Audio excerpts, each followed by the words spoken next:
So another hard-hit state will be New Mexico because more than half of their oil production takes place on those federal lands. And that's where we find our Fox Business Network reporter, Grady Trimble, there today. Hi, Grady.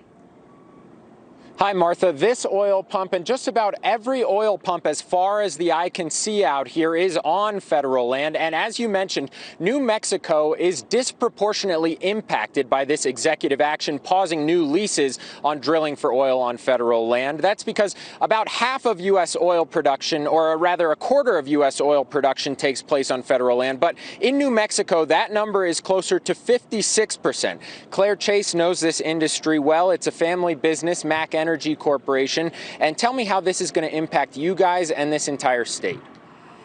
It's going to be really tough for us, for our company in particular. We do about 60% of our production on federal lands, and at the state level, it's about 56% of all the oil that we produce.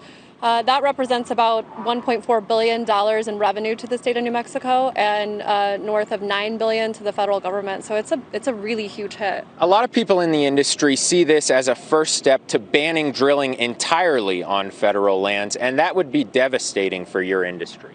Yeah, it's absolutely devastating because as we look at our future and how we're going to spend money, we want to, we obviously need to be able to drill to produce this commodity that people need.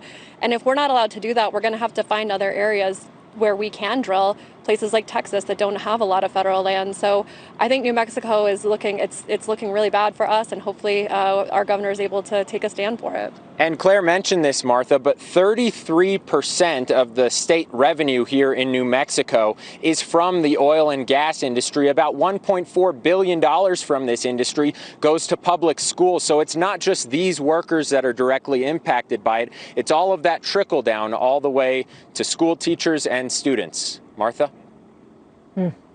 Very interesting. Our thanks to Claire for speaking with you today about her family's business and the larger implications for New Mexico. Grady Trimble down there today.